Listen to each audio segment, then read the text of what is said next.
True Crime Brewery contains disturbing content related to real-life crimes.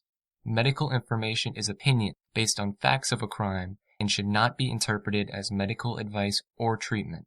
Listener discretion is advised.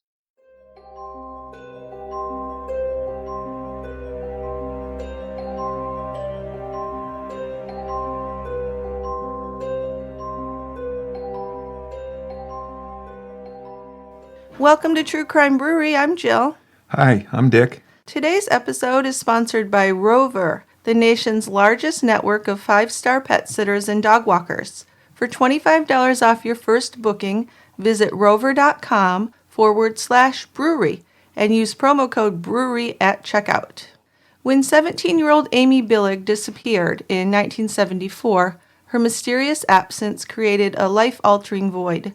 Amy's loved ones, especially her mother Sue, would never be the same. But Amy's story is about so much more than pain and loss. It's about the lasting qualities of courage, hope, and bravery after a mother's biggest nightmare come true. Like the parents of missing children all over the world, Sue Billig was left without her daughter, left to wonder and imagine all of the terrible things that may have happened to her. After being lied to, misled, ignored, and manipulated, her faith in humanity did not falter. After the many cruelties directed at Sue, she never gave up on Amy. And she never decided that no one would help her find Amy, even after her money, her pride, and her good health were taken from her. Sue Billig began investigating her daughter's case immediately after Amy disappeared. She received tips from people who claimed that Amy had been abducted by members of motorcycle gangs that traveled through the Coconut Grove area of Florida in that year, 1974. Some people claimed that Amy was alive, and others claimed she had been killed. Sue was led on a chase throughout the U.S. and even into Great Britain over the next years. Sue began receiving harassing phone calls. One caller actually tormented her for 21 years, until 1995, when FBI agents were able to identify the man by tracking his cell phone.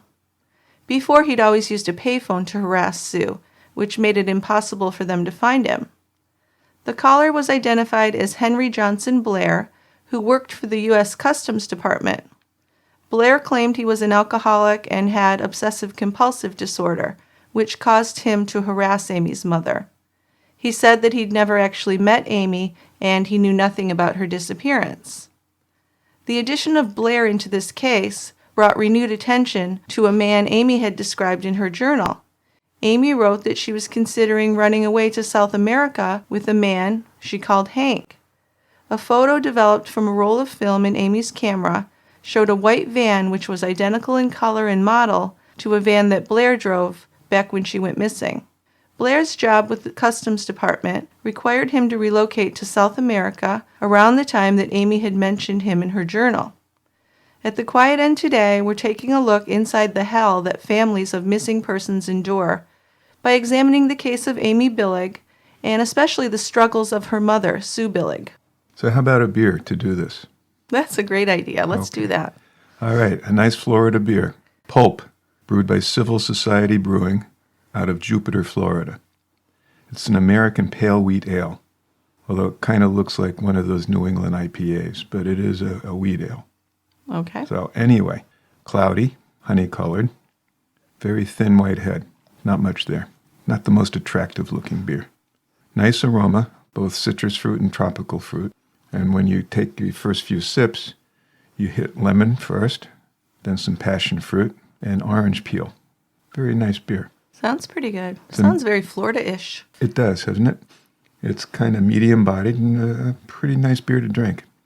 So let's take some down and open it up for the denizens of the Quiet End. Okay, let's do it.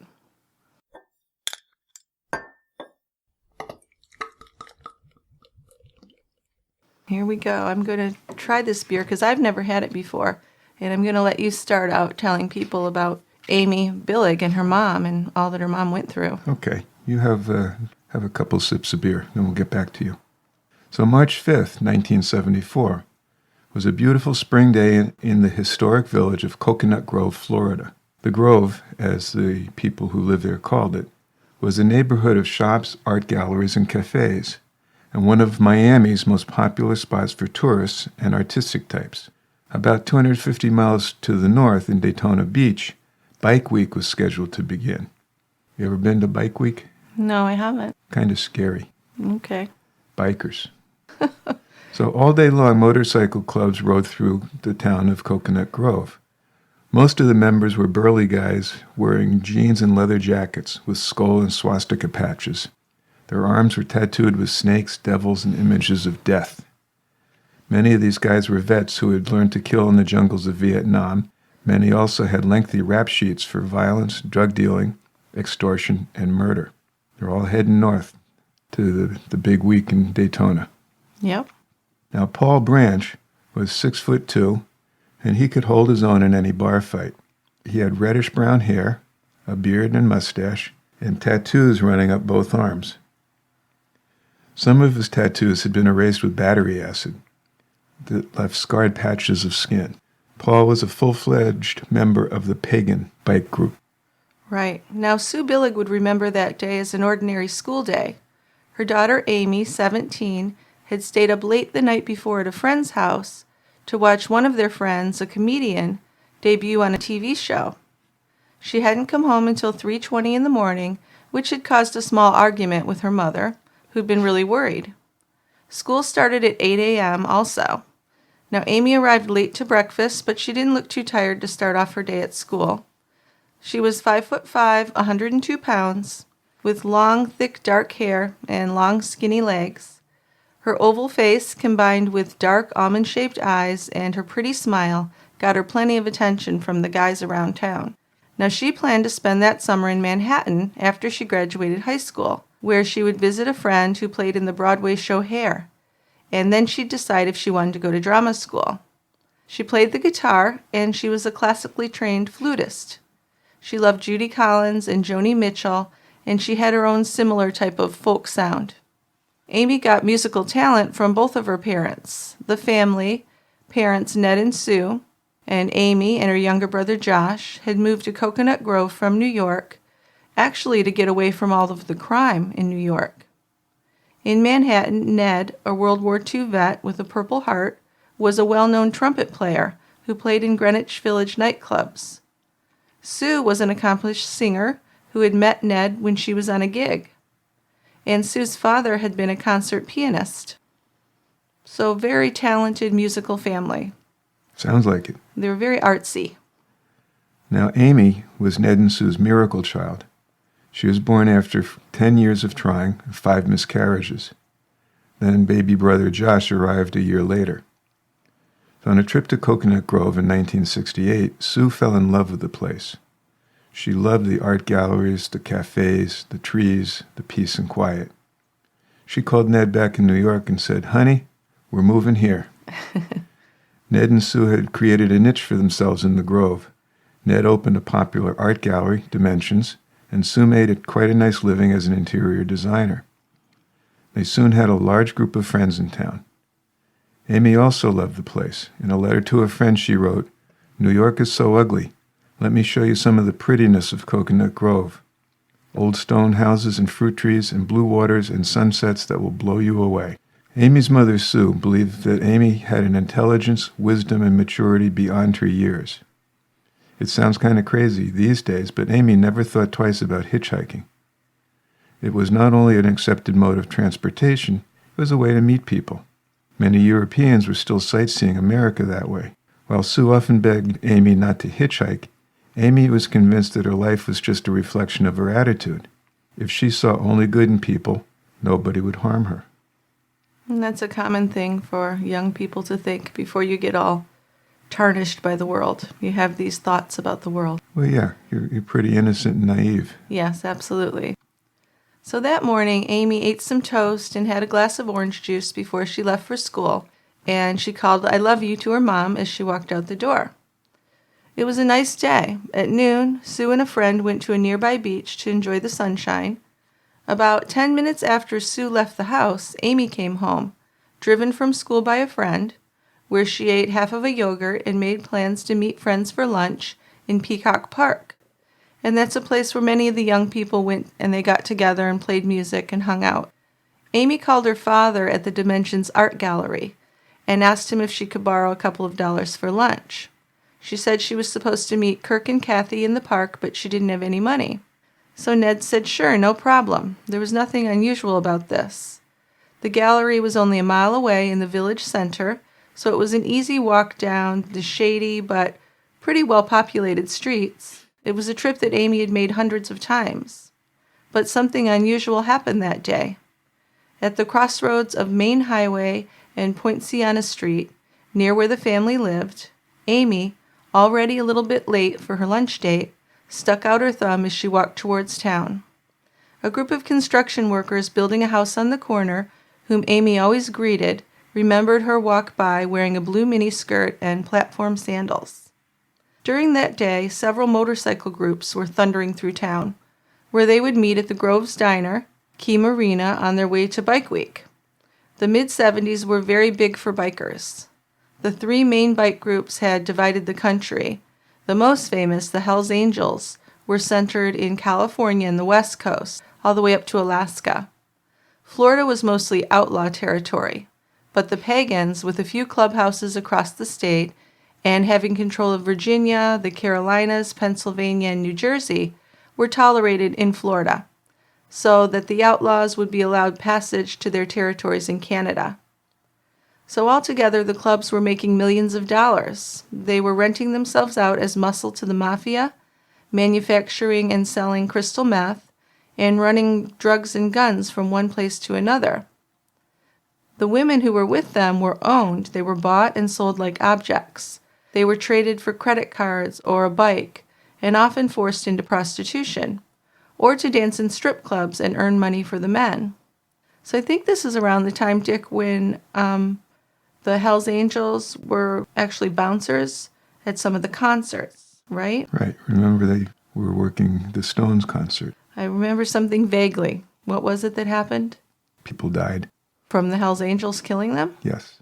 The concert got a little out of hand, and the Hells Angels injured and actually killed some people. And they were hired by the Rolling Stones to be there. I don't know if they were hired specifically by the Stones or by the production company. Oh, right. Or what, but yeah, they were there to protect. Yeah, that seems like a stupid idea, because they were criminals, right? It does seem stupid in retrospect, doesn't it? Did any of them end up getting arrested, do you know? I don't remember. Yeah. But it's kind of a famous story. It is. Yeah, it's well known. Now, most of these bikers had long rap sheets. Yeah, that's the thing. That's why I don't understand why you'd want them to be bouncers. A new recruit spent a year as an associate before becoming a full-fledged member. Now, to graduate to being a full-fledged member, a major crime, such as murder, had to be committed. Still, despite the drugs, the alcohol, and the crime, bikers were often highly intelligent people. Though many were high school dropouts, others were educated men who hated boring society. Big Jim Nolan, the Outlaws' president, had been valedictorian of his high school. It seemed to be an appealing life for people who couldn't fit into society. In many ways, bikers were feared and admired by regular guys for rebelling against authority. Well, yeah, they're the ultimate rebels in the movies, right? Rebel Without a Cause. You bet. No, not Rebel Without a Cause. What's the one with Marlon Brando? Wild Bunch. But that's kind of, I think they're different now, though. I think a lot of the bike clubs now have working people who just buy their Harleys and go out on the weekends. Yeah. So I think it's a different scene now than in the 70s. Oh, definitely. That's why I really wanted to set the stage here for what it was like. Yeah, even celebrities like Willie Nelson, Jerry Garcia, and the Stones, the Rolling Stones, hung out with bikers. And journalist Hunter S. Thompson hung out with the Hells Angels in the mid-'60s and wrote a book about it. I think he got beat up by them, too. Yeah, I read something about that, too. Dangerous group. Yeah, not a group to mess with. So that kind of sets the scene for giving us the idea of how panicked Sue was to think of her daughter being in these groups. It's not the place where anyone would want their daughter to end up. Mm-mm. No. So on March 5th, Sue returned home in the late afternoon. She'd left the house at noon, and according to Ned, Amy had called him at 12:10, which meant that Sue had only missed her daughter by a few minutes. She was supposed to come by and pick up a couple of dollars, Ned said. She must have decided she didn't need it. Amy had confidence and was given a lot of freedom from her parents because she was very responsible. She was allowed to stay out late and do what she chose to because she always got her homework done, and she always called to check in. So by that evening, Sue was very nervous. No member of their family ever missed dinner without at least calling. So after Ned got home, the Billigs called a Miami police detective friend, Mike Gonzalez. This was at 8 p.m. So Gonzalez visited on his way home from work and questioned Josh about Amy, asking, is there any possibility Amy could have run away? And Josh said never. And Sue agreed. Sue said, we're the kind of family that other kids run away to. They don't run away from here. Gonzalez knew that more than 99% of children who are reported missing have only missed a telephone call and show up again on their own, so he was very calm. This was not a big deal to him. This was just kind of a favor he was doing for friends to help calm them down. He said, she's probably just out with friends. Don't panic. Just call again if Amy isn't home by morning. So Sue spent all that night worrying. She tracked down Amy's friend Kathy on the phone, and Kathy said, tell her I'm mad at her. She stood us up for lunch, and she's got my shoes from last night to boot. So after spending a sleepless evening, Sue became frantic. At 6 a.m., she called Mike Gonzalez again. She said, now I'm panicking. Amy is missing. But still, this was a more innocent time, and despite Gonzalez's friendship, the police were considering Amy a low priority, probably a runaway. Sue told them over and over again that Amy would not run away. Her daughter wouldn't have run away because there was no reason for her to. She had her freedom. She had everything she wanted at home. She was a good girl who was looking forward to graduating high school in just 2 weeks. But they really weren't able to convince them. No, they weren't. And in the first few months after Amy's disappearance, Miamians, particularly Grovites, flocked to the Billig home, offering to help look for Amy. This was long before Ted Bundy, before Christopher Wilder, before Danny Rolling, before Adam Walsh, Tiffany Sessions, and Shannon Melendi. It was when people tended to think that only the very rich or the very poor had to deal with the abduction of a loved one, not the people in the middle. How long before Ted Bundy was this? Wasn't it around the same time? Shortly before. Oh, okay. Not very long. No, because Ted was in the 70s. Right. And Adam Walsh was in the 70s. But this was near the beginning of that kind of thing, I guess. It was. And of course, back then they didn't have the Amber Alerts. And no, that was 20 years. 20 years later? Later. Okay. When it finally happened. In the 70s, they treated disappeared kids a lot differently than they do now. Yeah. And it wasn't, you mentioned Adam Walsh. That was just an abduction. Yeah. Yes, it was. Out and out. And if it wasn't for his father, who went on a crusade, you'd probably never hear anything about Adam Walsh. Probably not. That was the one that was like in a Sears at the mall. Yeah. I think he was with his mom shopping, and she left him to play video games with a group of kids there. You know how they'd have the setups where the kids could try the new video games. Right. And when she came back, he was gone. And that was terrifying. I remember, I must have been a little kid then, because I remember hearing about it and being really scared. Because I was always left in the store, My mom would go in one department, leave me in the other department. It wasn't unusual. Yeah, why not? Well, now we know why not. We do. Because we know that Adam Walsh was horribly murdered. He was. But it wasn't big news at the time. No. In that sense. But of course, Adam Walsh was a small child. Amy was 17. Yeah. Which is a whole different story. A lot of 17-year-olds do take off for a while. Yeah. It's the 70s. She could have been out smoking pot, hanging out with her friends. I'm sure that happened a lot. Oh, positive it did. Yeah. It's just kind of amazing to me that they didn't listen. But then on the other hand, I can see why. Because it's not an unusual thing that has happened. Exactly. Yeah. Well, let's take a little break here to talk about our sponsors before we get into what Sue's search entailed. Okay. Rover.com is the largest network of 5-star pet sitters and dog walkers in North America. So whether you need in-home dog boarding, like people do it in their own house, pet sitting where they come to your house, someone just to come by and walk your dog, or doggy daycare, Rover connects pet parents with dog people who will treat your pets like family. And Rover's really choosy about who's approved as pet sitters, only 20% of applicants are ultimately accepted to become Rover pet sitters. We've mentioned before our kind of problem dog Sadie, whom we love, but we know that she's a tough case. But on Rover, we found the right sitter for Sadie.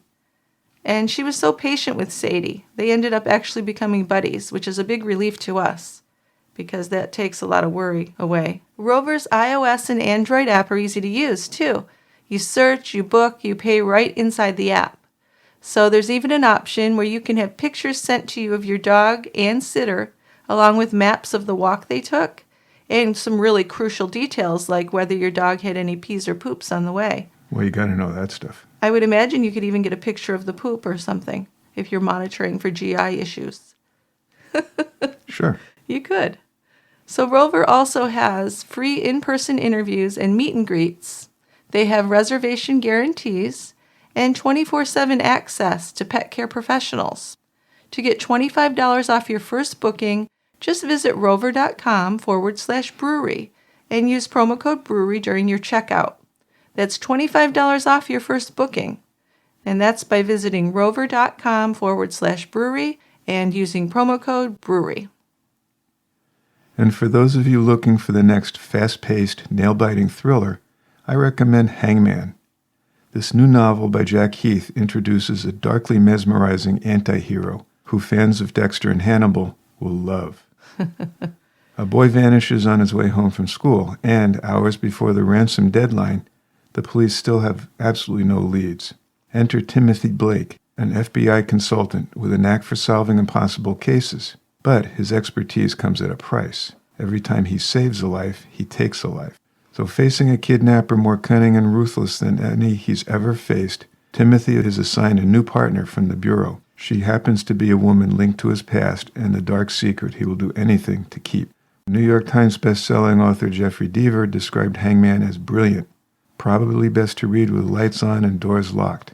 Given 2 well-chewed thumbs up from Greg Hurwitz, Hangman will keep you awake long past bedtime. So check out Hangman to fill those Dexter and Hannibal-shaped holes in your life. It's already on Audible and everywhere books are sold. Visit bookclubish.com to learn more about Hangman by Jack Heath and start reading or listening today. And I'd like to recommend a new, very different podcast that's called Gossip. Gossip is the first ever comedic soap opera podcast from the mind of comedian and actor Alison Raskin. Alison is the co-creator of Just Between Us YouTube channel, and she's a New York Times best-selling author.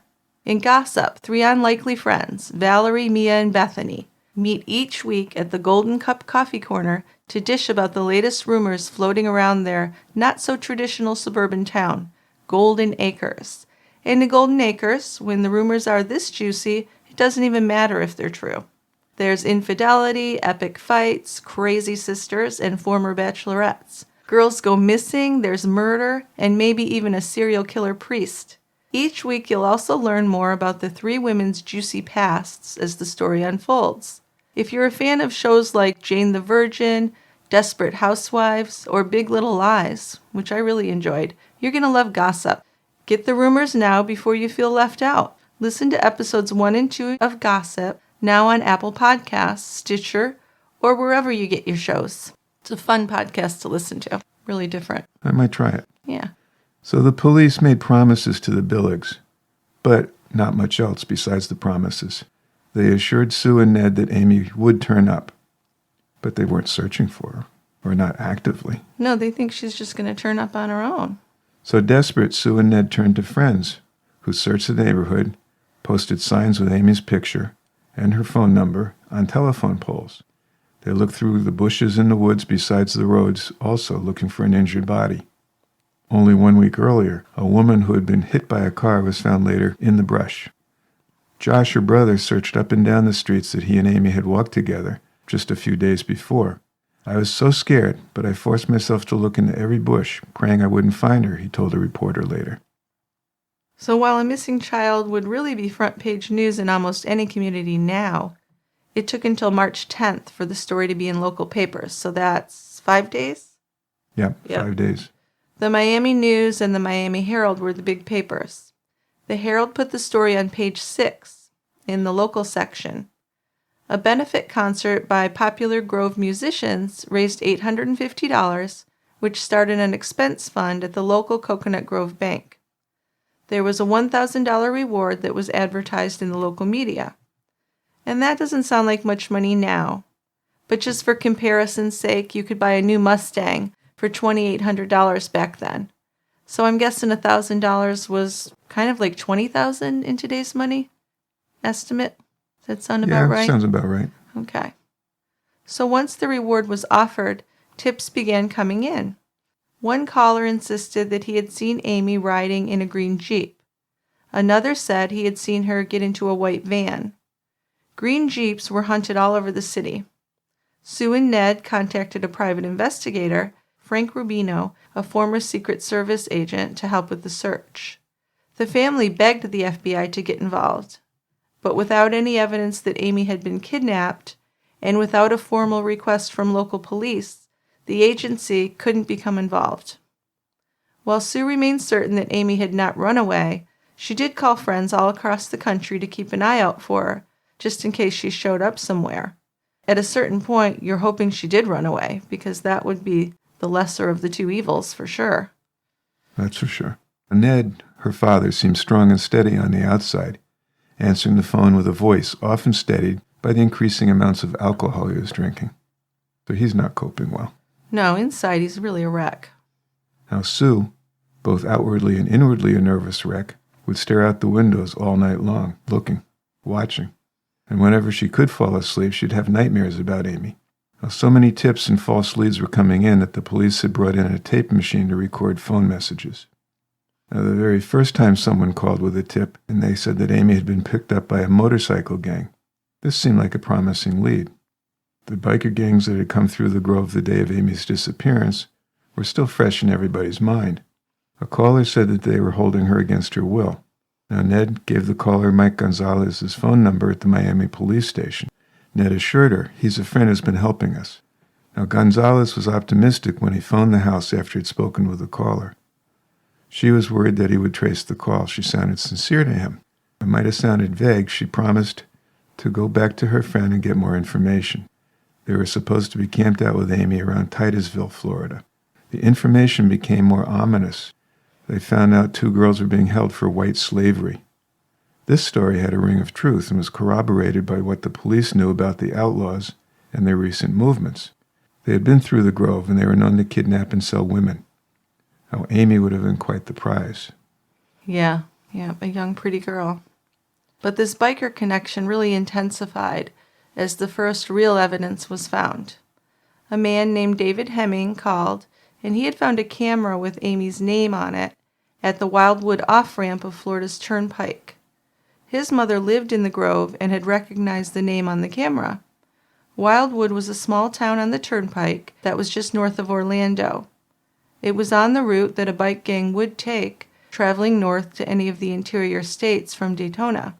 Hemming hand-delivered the evidence to the Billig house. No one could remember the last time they had seen her cheap plastic camera. It may have disappeared before Amy had, for all they knew. There were 4 exposed photographs on the cartridge, and they wondered, had Amy thrown it out as a clue, or had a kidnapper thrown it away because it was incriminating evidence? Strangely, the camera was found on the southbound side of the road, though, and if the bikers were headed north, which authorities knew, then why was the camera on the southbound side of the road? Kind of shocks me that they would bring the camera right to the family. Why didn't the police intercept this and at least try to get fingerprints or something? I know there was no DNA testing at that time. That's interesting. I guess because the police weren't that interested. Well, it really shows you that they weren't, I guess. Did he call the police with this information and the policeman said, just take it over to their house? Yeah, I wonder. Very strange. I mean, they do seem so laid back about it. I understand she was 17 and they think she was a runaway, but it just doesn't seem like they did their due diligence with that. Yeah. Mm-hmm. So Sue had the film developed. Yeah, and when she picked up the film the following afternoon, 3 slides were completely overexposed, and the 4th slide showed a wall with vines growing up it. And there was a white pickup truck parked in the background. Now, dozens of people were coming in and out of the house. So many, in fact, that Sue forgot that bikers were scheduled to stop by that evening. So she opened the door and was shocked. 2 bikers were standing there, each over 6 feet. One weighed over 300 pounds.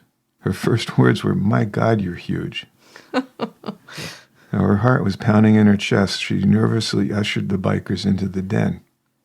And these guys were wearing crusty, dirty old jeans. When they turned around, she saw big switchblades poking from their back pockets. Over sweaty T-shirts with the Harley logo, they wore black jackets that read Outlaws across the back. They wore muddy black boots with steel toes. So they sat on the couch, and one with this long tangled hair, who wore a huge Star of David, introduced himself in a New York accent as Sid Fast. The other wore a big gold cross and called himself Greek.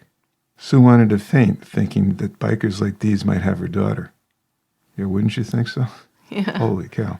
They asked Sue if she thought Amy would willingly get on a bike. Sue was unsure. She couldn't see her doing that, but she might have if she thought she recognized one of her friends from the Grove. She was very sweet and trusting.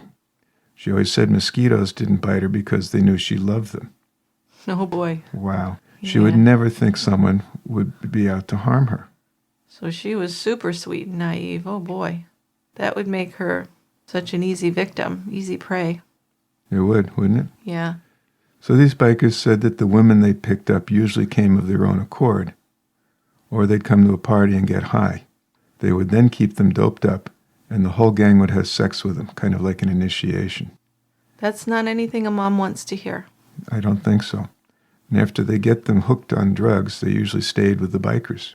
Well, yeah, if they're addicted to drugs, they're going to stay where the drugs are. It's really sad. Yeah, so Sue patted one of the bikers on the knee and asked him, "Please don't speak that way about Amy." She wasn't a nun, but she was a sweet girl. Now, Sue assured the bikers that she wouldn't prosecute anyone. She just wanted to get her daughter back. Yes, all the people that she visited, all she went through looking for her daughter, one of the first things she'd say, right, would be like, "I'm not the heat," because she didn't want anyone to think that they were going to get in trouble, because she just wanted her daughter. Right. A story about a possible outlaw connection was in the newspaper the next morning. After that, the phone never stopped ringing. Over 50 calls came in from psychics. Mostly they'd say they saw her near water. A famous psychic claimed that for $5,000 he could pinpoint where Amy was. And Sue, I give her credit, she didn't believe him. There were just opportunists everywhere, very attracted to this case, because the parents were desperate. The AP wire finally picked up the story, and old friends started calling from around the country. Sue wasn't eating and quickly lost weight. It quickly became apparent that the outlaw's information was totally bogus, maybe even purposefully made up misinformation. So Sue was in tears over that. Did the outlaws have Amy, but they weren't going to give her back? Or did they never have Amy to begin with? Had they hurt Amy? Was Amy dead? Could the news article have spooked them, and she lost her only chance to get her daughter back? All this is running through her mind. It's just a living hell. On the strength of the outlaw tip and the fact that the bikers had apparently crossed state lines, Sue spent a day downtown and actually convinced the FBI to look into the case. She was exhausted, but she still answered the phone no matter what. When the phone rang at 9 a.m., it wasn't the first time it had rung that morning. Usually the calls were from friends in New York who just heard the news. Sometimes it was just a sympathetic woman calling to say that they were praying for her family. The most frustrating were the well-intentioned callers that gave outrageous information and tips, saying they'd seen Amy working as a waitress in Jamaica, that she was living on a sailboat, or that she was a prostitute at a Miami hotel. Now, these are people that just saw people that looked like her, I guess. Sure. And, like I said, they were well-intentioned, but just caused a lot of heartache. Oh, absolutely. And there's heartache all around her. Yes. And she kept getting her hopes raised and then dashed. Yes, absolutely she did. So one example is these teenage twin boys who lived in Miami. They tried to get money from Sue by saying they had Amy. These were the Glasser twins, Larry and Charles. They were 16 years old and had never even met Amy because she attended a different high school. They were from a well-off family and lived with their divorced mother. Neighbors described the twins as good kids, and their school records were spotless. They never explained what had sparked their actions or what plans they had for the money. They were released into their mother's care, and in court they showed no remorse for their actions. They sat in the defendant's chairs looking smug and smiling, insisting that the crime was just a prank. Calls made from the lobby were traced to the phone number of a friend who had no knowledge of the crime. The two teenagers had masterminded the plot by themselves. So there was one good thing about the incident, in that it brought the story of Amy's disappearance into the national spotlight, and it was soon front-page news around the nation. Others pulled cruel pranks, such as yelling "Mama, Mama" on the phone, but no one had the tenacity of the man who called himself Hale Johnson. Hale Johnson had an earnest-sounding voice. He introduced himself politely on the phone, saying he was from Fort Pierce and was staying at a local Ramada hotel on business when he read the latest article about Amy. So he said, "I saw a girl who looks very much like Amy hanging out with the bikers on Fisherman's Pier." There was something very practical and firm in his voice that made Sue believe that he was not the type that was crazy or just spreading false hope. She asked him, "Would you come down to the gallery that my husband manages in Coconut Grove and look at some photos there?" And he said, "I'd be glad to." He got the address and made the appointment for the following day, and Sue and Ned brought the photos into the store and waited for him, but he never showed up. When they called the Ramada Inn, they were told that no one by that name was registered. But then, just a few days later, Johnson called again, apologizing for standing them up. "Listen," he told them, "she will be posing for me and another artist in Fort Pierce on Thursday. If you want to see her, come by." So he gave her a phone number and an address, 913 Ohio Avenue, along with instructions on how to get there. Sue thanked him before she hung up. But as soon as she hung up, she turned to Ned and she said, "Something just isn't sitting right with me about this." So they called the number back. They dialed this number that Johnson gave them, and they received a recording saying that the number was no longer in service. So Sue called the Fort Pierce Police Department, and the officer she spoke to was familiar with her case and left to drive past that address, and he called back saying that there is no 913 Ohio Avenue. He had also checked and couldn't find any listing for a Hale Johnson.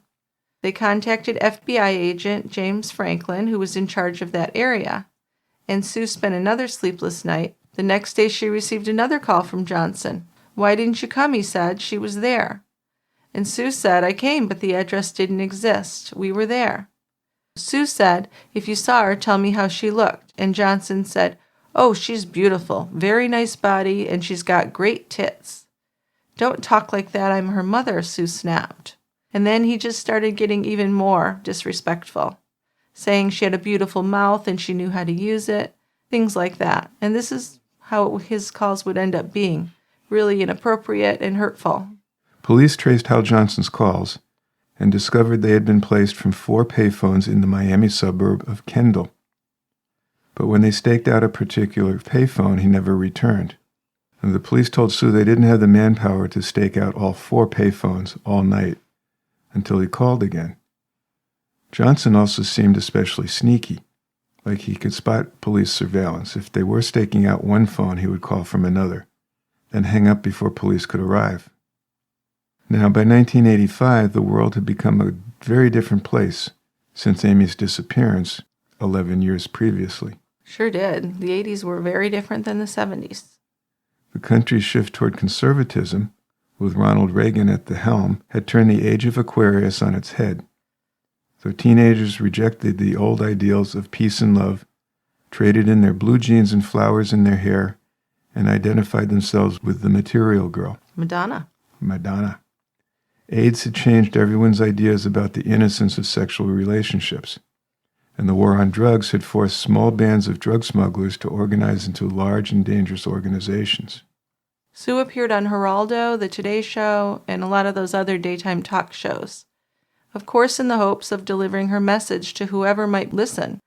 The Billigs began to wonder if all their investigations during the years had been worthwhile, because Hale Johnson was continuing to call, and he did seem to know so much about Amy. He talked about her looks, he knew about her appendix scar, he knew the kind of music she liked. He knew where they lived, and he even seemed like maybe he was watching them. Did you get that impression from the phone call records? Oh, absolutely. Yeah. So Hal Johnson would make sure they would never find peace, and he would never help them find Amy either. From day to day, year to year, there was always Hal Johnson. He'd say, "Do you know what Amy's doing to me now? She has such a great stomach, great muscles. She's keeping herself looking very nice." When Sue's mom died, Hal Johnson even called her and taunted her about that. So what a jerk, to put it mildly. Yeah, just their own personal tormentor. Yeah. You have any ideas on what you think makes a person do something like that? Is it a different kind of sadism where you want someone to suffer? Oh, I think so. Yeah. That's the impression I got, too. I mean, there's a lot of talk about obsessive-compulsive, but I know quite a few people who are obsessive-compulsive. That don't do this. Maybe some under this very roof, and they're not like that. There could be. Yeah. Now, Ned Billig, who tried to keep his art gallery open after Amy disappeared, as we said, started drinking heavily, and he lost the business. Brother Josh, who had been a good student, started to fail all his courses. He kept arguing with his math teachers over algebra and refused to work the algebra problems and dropped out of school before the end of the 11th grade. In the late 70s, Josh became a stonemason, a builder of walls to protect people. And that's how he would describe his attraction to doing that sort of work. Right. In the mid-'80s, Josh bought some property in the woods near Naples, Florida. He built a cabin on it. He would go there with his parents, and they would cook outside and take long walks. So this family was really, really destroyed. They were. Because these were kind of happy-go-lucky, artistic people. Yeah. Who are shells of their former selves. Well, look what happened. I mean, the father is an alcoholic, his way of dealing with things. Right. Her brother dropped out of school. It's good that he ended up doing that. He did have a craft. Yes. But he was a pretty bright kid. Yes, he was. And dropping out of school in the 11th grade. I mean, that wouldn't have happened if Amy hadn't disappeared. Not at all. No. Well, in 1992, Ned Billig learned he had cancer, and he actually didn't have long to live. He wasn't so afraid for himself, he told Sue, but leaving her behind. He said, "I can't leave you. You're going to be alone when that man calls," referring to Hal Johnson. So that's an evil thing that Hal Johnson's doing, if this man's dying and this is something he has to be worrying about. That's terrible. Earlier in the year, Sue had been diagnosed with terminal lung cancer, but she had an operation that went pretty well and she was in remission, although she wasn't cured. Right. But Ned wasn't a candidate for surgery. It was too far advanced. Yeah. Well, Ned was pretty much a chain smoker, which got worse after Amy disappeared, of course. Right. Sue never smoked, but of course she lived in that house full of secondhand smoke. She had the old secondhand smoke. Yeah. Plus they were musicians, and all the bars back then were full of smoke. Right. So Sue, tried to help Ned die more peacefully and told him not to worry about leaving her. She'd always had managed to keep going, and she would continue to do so. She would borrow money and install a security system in the home. And she thought, maybe Johnson will take pity on us and stop calling. She didn't tell Ned what she really hoped, though, that Johnson would eventually tell them how to get Amy back and grant Ned's last wish to see Amy before he died. So even after those years, she still has that glimmer of hope that maybe he does know where Amy is. So on a cold January night in early 1993, Sue decided to make this request to Johnson. By now she doubted that he really knew anything about Amy, but she couldn't rule it out. So she'd tell him that if he did, now was the time to act like a real human being because Ned was really sick, and his only wish is to see his daughter before he dies. So she thought, well, maybe if I put it to him that way, he'll speak the truth or just leave them alone. So the phone rang after midnight one night, and she said, "I need to tell you my husband's very, very sick, and I'm not well either. If you know where Amy is, you have to tell us now. It would mean everything to Ned to see Amy before he dies." And all he said was, "You'll be alone soon. Do you still have a nice shape?" Awful, huh? He's just a horrible human being. Yeah. Ned died a few days before the 19th anniversary of Amy's disappearance. He was buried in the family plot Sue had purchased the year before when she'd found out that she had cancer. She had also purchased gravestones for Ned and herself and made Josh promise to put Amy next to Ned if her remains were ever found. The publication of Ned's obituary was a surprise to many in the community who didn't know he had been sick. Phone rang 2 weeks later. "Ned's dead, isn't he?" Hal Johnson said. "You're alone now, aren't you?" "What do you mean by that?" Sue asked. "Why do you keep taunting me? Please, leave me alone." Johnson's voice breathed heavily, and he said, "You better watch out." So that's a threat. Sounds like a threat to me. It really does. When police did tell Sue that they finally arrested the man they believed had been calling her, she just began to cry. She broke right into tears. And once she started, she couldn't stop. It was such a relief. She cried for herself, and she also cried for her family. But at least the torment was over. So tell me a little bit about who this asshole was. This asshole is named Henry Johnson Blair. He's Hal Johnson. He was born in New Orleans in 1947 to a career Coast Guard father and a housewife mother.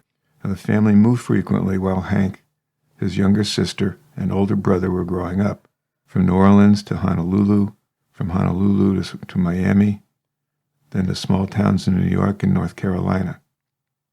In 1964, the Blairs returned to Dade County and settled in South Miami. Hank graduated from Coral Gables High School in 1966 and went on to Miami-Dade Community College and also worked as a tire installer at Shears. Hank's only A at the community college was in judo. After 2 years with a D+ average, he went to the University of South Florida in Tampa, where he barely squeaked by as a history major. His only A there at USF was in behavioral psychology. And then after he graduated from college, he went to work for the U.S. Customs Department. So Hank got married when he was 27, and that was around the time when Amy Billig was abducted. He lived with his wife Cindy in South Miami. He'd been a sky marshal until 73, which is an undercover customs agent who has a gun and rides on commercial flights in case there's a hijacking. Longtime friends of Blair's parents said they remembered him saying that he flew to the Caribbean and South America quite a bit.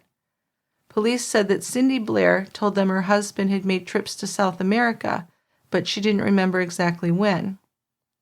In March of 74, when Amy disappeared, Blair wasn't a sky marshal anymore. He was a customs patrol officer. So his job at that point was to drive around and patrol the local waterways.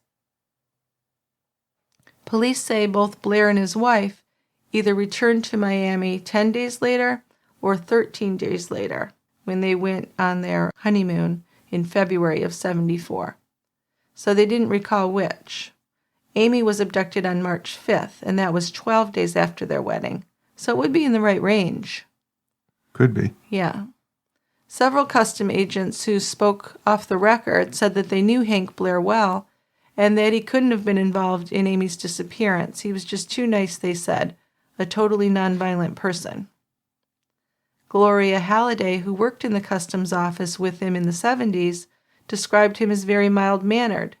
He was never macho, never a show-off, never full of himself like a lot of the guys in law enforcement were. Retired high school teacher Paula Richett, who bought a house from the Blairs in 1978, said that she had to do some unusual repairs to the house after Hank and Cindy moved out. The cast iron burners on the kitchen stove were broken, and the porcelain kitchen sink was actually shattered. Also, an inside door was bashed in. So she said she didn't know how any of it happened, but it did make her suspect that someone in that house had had some fits of rage, some tantrums where they broke things. Sounds like it. It kind of does, yeah. Neighbors also said that Hank came and went at odd hours, often in the middle of the night, and he would explain to neighbors that he was a narcotics agent. So that wasn't true. No. No. He was known to wear disguises, fake beards, mustaches, wigs, sunglasses, hats, and he had a lot of guns. Between 74 and 78, he owned an MG, but neighbors say that he also drove some vehicles that were seized by customs and were made available to patrol officers. One of them was a lightly colored pickup truck, and one was a beat-up beige van, which he would park in the backyard. Now, these vehicles would match witness descriptions of vehicles a girl who looked like Amy was seen getting into around the time of her abduction. But of course, there were reports with a lot of different cars. Yeah. Yeah. I mean, I wouldn't even know where to start. Yeah, exactly. So Hal Johnson kept any sense of normality from Sue's life. Even as she was grieving Ned's death and dealt with her own recurrences of cancer and chemotherapy, his calls were becoming more frequent. He told her he had Amy. He was training her as his sex slave. Sue would either hang up or get her hopes up, beg for more information. After so many trails that had turned cold, Johnson seemed to her the only road left to finding Amy. No matter how disgusting the calls became, there was one theme, and that was Amy was alive. So Sue notified local police and FBI agents of the continuing phone calls. These calls were still being made from telephone booths in the Miami suburb of Kendall.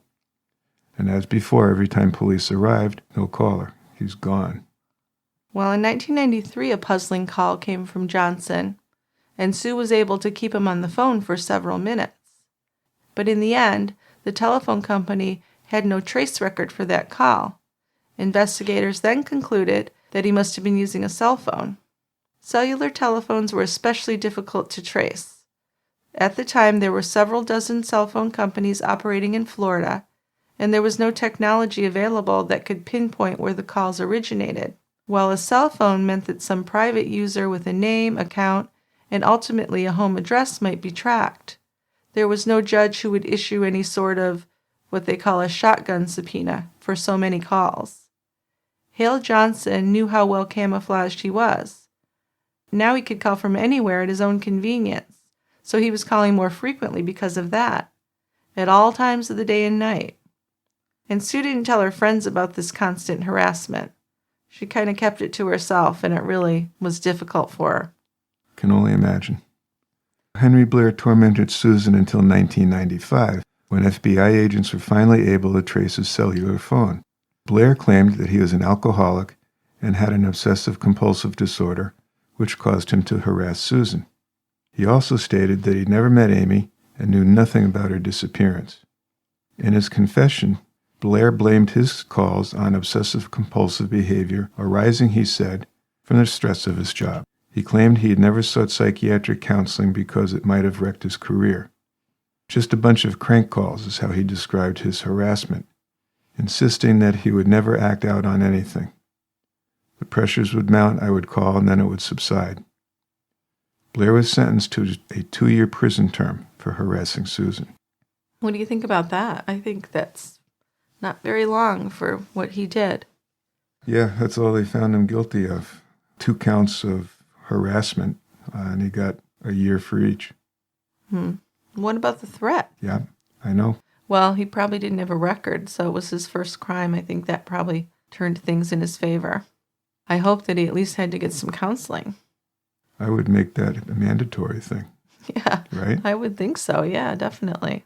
Before we get on to feedback, I just want to thank our listeners, our Tie Grabber members, our Patreon supporters, and everyone who's taken the time to write to us. If you have feedback or a crime you'd like to suggest to us, why not leave a voicemail? You can click on Leave Us a Voicemail on our website, tiegrabber.com, or you can even record your feedback on your phone and email it to us at truecrimebrewery@tiegrabber.com. So why listen to us read your feedback when we can hear it straight from you? That's all I've got to say about that. I would like to get more voicemails. We get voicemails saying really nice things about us, which is great, but most of our suggestions and comments on cases come in writing. That they do. So that's my plea for some more voicemails on that. If listening to True Crime Brewery is a positive thing in your life and you think you might enjoy an extra episode to listen to once in a while, you can offer us some support by joining Team Tie Grabber at tiegrabber.com or by becoming a patron at patreon.com/True Crime Brewery. As a member, you'll get access to about 20 members-only TCB episodes and all the new ones that we release each month. When you join, we'll send you a bottle opener or a snifter, And I'll also throw in some cool pieces of swag for you. We have stickers, magnets, and coasters. And if you sign up, please make sure you check your junk mail if you don't get your email with your login instructions right away. Some other ways to offer us some support: follow us on Twitter at TieGrabberPods, on Instagram, or on Facebook. Also, if you have a few minutes to leave us a review on iTunes or wherever you listen to the podcasts, that helps us out a lot too. All right, Dick, let's start feedback with you. Okay, first one is from Gina L., and it's on the Texas Cadet murder. Gina L. says, right off the bat, I don't know how you missed this, but from her autopsy, Adrienne was a virgin when she was killed. In an interview, the male killer confessed that it was a lie, that they'd had sex. I'm surprised you two missed this important piece of info. It was brought out in trial as well. And this is only one. We got several letters about this, Dick, so I wanted you to address it. So let me just figure this out. Okay. I'm going to assume that the reason people feel that she was a virgin was that her hymen was intact, because that's the only way. Yeah, but we didn't find that on the autopsy report anyway. We didn't. The autopsy report said there was no vaginal trauma and there was a tampon in place. So let's talk about the intact hymen. Okay. Okay? Mm-hmm. So people assume that if that's the case, then the person is a virgin. But it doesn't work that way. So you can have an intact hymen and still have had penetrative sex without tearing the hymen. So an intact hymen does not necessarily mean that you're a virgin. And along those lines, you can have a torn hymen and still be a virgin. There's other things that can do that. Inserting a tampon could do it. Exercising, bike riding, there's a lot of ways to tear a hymen. An intact hymen, while it is a convenient way for people to say that that person is a virgin, doesn't have any credence at all. Okay, so that's the first thing. The second part that I'd address to Gina is that whether the male said they had sex or didn't have sex, I mean, there's different kinds of sex. So it didn't have to be penile vaginal intercourse. There could have been other things. Oral sex, anal sex. But again, it really doesn't matter. I really think it's a moot point. The kid said they had sex. Well, yeah, and whether they did or not really has nothing to do with the fact that she was murdered, other than the fact that that's the thing that was the motive, I guess, for Diane, the girlfriend, to tell him to kill her. But whether he was lying or telling the truth, I don't think it matters. And I guess what disturbed me, Dick, was some emails that suggested if Adrienne was a virgin, then it was somehow worse that she was murdered than it would have been if she wasn't a virgin. That upset me, and I think it's just completely irrelevant. Whether she had sex with him or not, she totally didn't deserve irrelevant. this. Yeah. Okay, well. So is that, I guess they're probably trying to imply that it was a worse crime because she was a virgin? Because they didn't have sex and she was a virgin, then it would be a worse crime. Please. I know. And I wouldn't even have brought it up if that was the only thing, but I wanted you to give us the medical explanation. I know you read the autopsy report, so obviously if it said that, you would have known that. Exactly. Okay. Well, thanks for addressing that for us. I have comments from David on the Texas Cadet murder. And David says, have either of you seen the movie Taps? It's about kids at a high school military academy, and it was released in 1981. In one of the scenes, the graduating cadet commander is conferring with the kid who will take his place as the cadet commander. Their dialogue is no different from what actual military men would say after a change of command, when the former cadet commander is called by his parents and gets in the back seat of the family car. The point I'm trying to make, rather badly, is how seriously kids involved in the CAP and junior ROTC take their roles as cadets, and lose sight that they're still kids who can't vote, drink legally, or live without the support of their parents. Cadets take being the company commander, executive officer, operations officer, and personal feelings with perhaps more intensity than other kids their own age. They want to be grown up so badly and doing the real military grind, yet some of the kids lack the emotional infrastructure to handle the more adult feelings that their raging hormones bring. There is a structure within the weekly CAP meetings or daily JROTC classes, but not full-time like there is in the actual military. It is those gaps between putting on the uniform where problems can really be encountered. The cadet world is very insular. I played sports, and I took them very seriously, but nowhere near as seriously as the CAP or JROTC, as I was in both.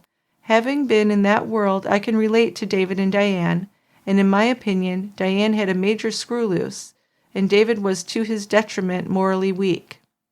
That emotional infrastructure that every other kid in the CAP and JROTC can find during times of personal crisis was missing in David and Diane, and a tragedy resulted. It's too bad they weren't mature enough to realize that shit like this happens to everyone, and realize how close Brian McMillan came to being sent to prison for the murder. Remember the boy who had the emotional problems and Right. Police had him arrested? Yeah, kind of had a crush on Adrian. So David says, just a horrible tragedy at every level. Absolutely. Oh, and I met my wife in the CAP too. Small world, ? Yeah, but I bet you and your wife didn't kill anybody. No. But I do remember Taps. Yeah. Yeah, good movie. Thanks, David. Case suggestion from Cindy about Joseph Callinger. Callinger was arrested and imprisoned in 1972 when his children went to the police. While in jail, he had scored 82 on an IQ test and was diagnosed with paranoid schizophrenia, and state psychiatrists recommended that he be supervised with his family. Now, the children later recanted their allegations, however. 2 years later, one of his children, Joseph Jr., was found dead in the rubble of an old building. 2 weeks before the murder, Callinger had taken out a large life insurance policy on his sons. Though Callinger claimed that Joseph Jr. had run away from home, the insurance company, suspecting foul play, refused to pay out the claim. Then, beginning in July of 1974, Callinger and his 15-year-old son Michael went on a crime spree spanning Philadelphia, Baltimore, and New Jersey. Over the next 6 weeks, they robbed, assaulted, and sexually abused 4 families and murdered 3 people. They gained entrance to each house by pretending to be salesmen. On January 8, 1975, they continued their spree in Leonia, New Jersey. Using a pistol and a knife, they overpowered and tied up the 3 residents of a home. Then when others entered the home, they were forced to strip and were bound with cords from lamps and other appliances. This culminated in the killing of 21-year-old nurse Maria Fashing, who was the 8th person to arrive. When she reprimanded Callinger, he responded by slitting her throat. Finally, another one of the residents, still bound, managed to get outside and cry for help. Neighbors saw her and called the police, but by the time they arrived, the Callingers had fled, using the city bus as their getaway vehicle and dumping their weapons and a bloody shirt along the way. So I put this case in our list of to-dos. I think it's pretty interesting. Yeah. Sounds like you got a whole family that's kind of nuts. So I have some comments and case suggestions from MJ. Just writing to let you know how much I enjoy listening to your podcast. I have only recently found your podcast, but love the details included in each case, as well as your dry sense of humor without being over the top. You have a great mix of episodes, a lot of which I am not familiar with.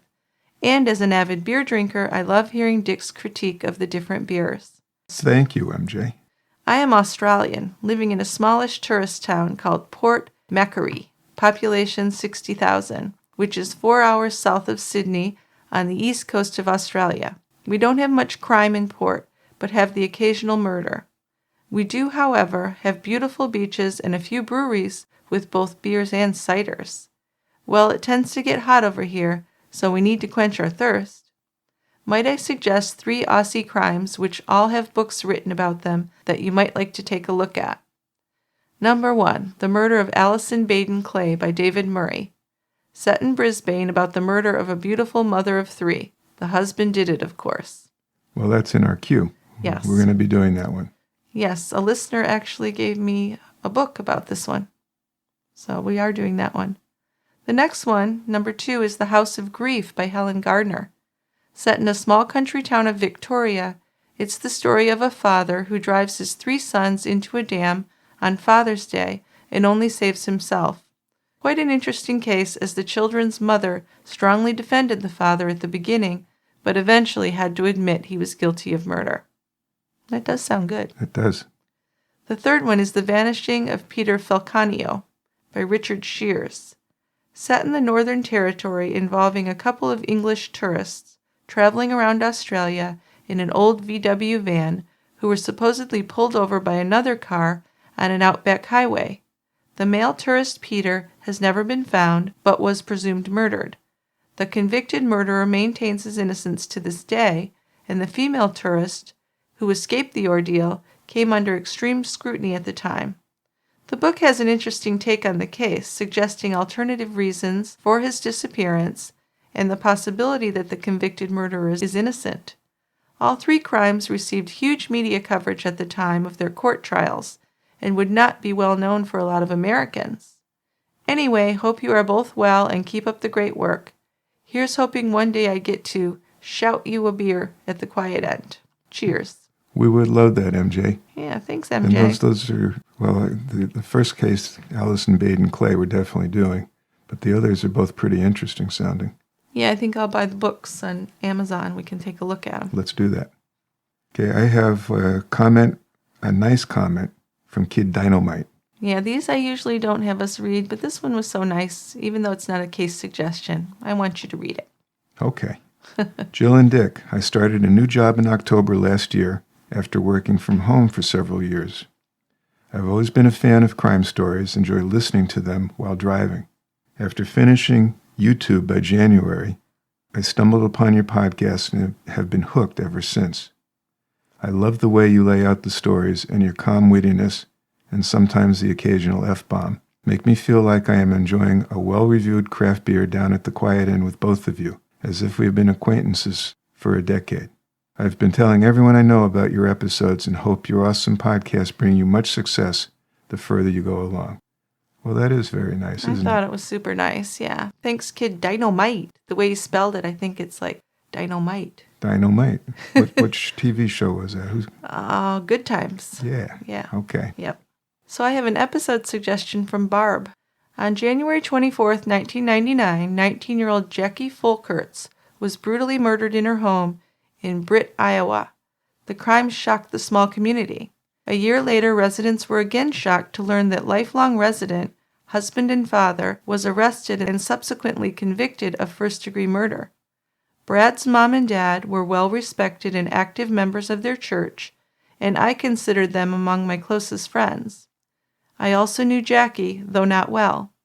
There was a complex and ongoing relationship between Jackie and the Erdil family at the time of her murder. I believe you would find this an absorbing and grotesque case worthy of your analysis. I cannot tell you how very much I enjoy your podcast, particularly your respectful banter. I am a cancer patient with metastatic bone lesions, which can become quite uncomfortable, and as I do not wish to be routinely heavily medicated, I find True Crime Brewery to be a valuable diversion that routinely helps me rest, if not sleep, through some seemingly endless nights. I could not fully express my gratitude, Barb. Now, this letter makes me want to cry. It's so sweet. Very sweet. I mean, just to say it becomes quite uncomfortable. I'm sure, Barb, that it's much worse than that. Bone pain? Yes. Hurts like hell. Yeah. And if we could be some little bit of help to that, I'm honored. That's just amazing. Thanks, Barb. Thank you. Okay, Juliana with comments on the Spreckels mansion mystery. I love listening to your podcast. There are so many true crime podcasts out there, but few that go into such depth, which for someone who has studied forensic psychology is the part I enjoy most. So I really appreciate all the research put into it. Juliana goes on to say, I'm outraged by this last podcast, the Spreckels mansion mystery. I'm dumbfounded that this could be considered a suicide, contrary to blatant forensic evidence. I am personally leaning towards Sam as the murderer. It is not uncommon that the perpetrator is either the last person to see the victim or to be the 911 caller.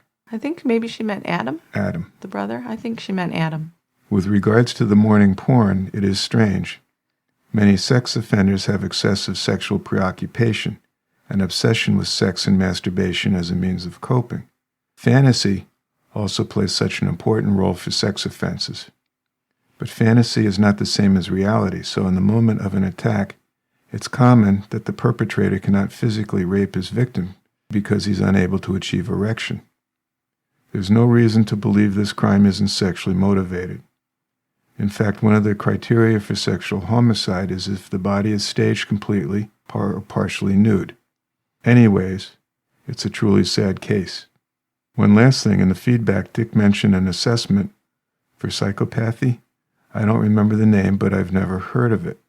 The leading assessment tool in the field is called the PCLR, which is Psychopathy Checklist Revised by Robert Hare. This is widely regarded as the most accurate measurement of psychopathy, in addition to being the best indicator of recidivism after release. An interesting item on the PCLR is about the dead look in the eyes, something I believe Jill spoke about on a previous podcast. The see-right-through-you effect that psychopaths have is a real lack of connection. If you're interested in learning more about how psychopaths behave, there's a classic book called The Mask of Sanity by Hervey Cleckley. I recommend it for less jargon-filled, more descriptive accounts. Snakes and Suits is also a good book for understanding the corporate or successful psychopath. I love that title. One last thing. Dick, have you tried or reviewed Le Chouffe beer? I wasn't a beer lover until I went to Belgium, and this beer is my favorite, absolute favorite. The little gnome got to me, too. Well, Juliana, I've had 2 or 3. Belgian beers are pretty good anyway. They are. They make a great beer. But yeah, I've had some by that brewery. Great beers. So this was a great little learning session. I found it great. Really fascinating letter. Yeah, some good info. I want to check this Mask of Sanity book.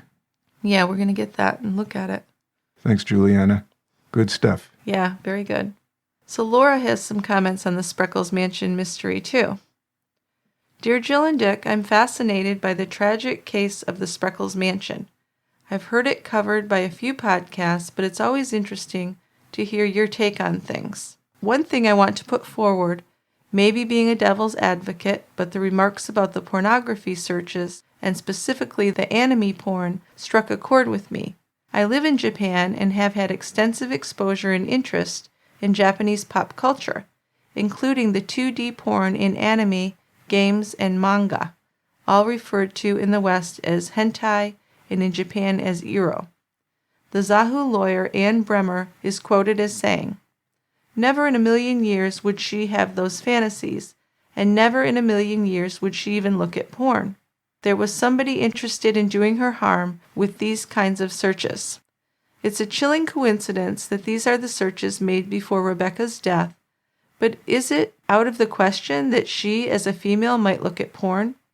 Anime and lesbian porn may well be largely geared towards men, but I can attest to there being female fans because I am one of them. I think it's going a bit far to say never in a million years, because how would we know the secret desires of others? I agree it likely indicates the interests of someone other than her, but can we say she would never have looked at these things? I say no. The timing would be bizarre, but then what about this case isn't bizarre? That being said, I don't believe for a second that she committed suicide in this state. Anne Rule also drew a comparison between her bindings and the Japanese rope bondage shibari. Interestingly, red ropes are often depicted ero manga and used in real shibari.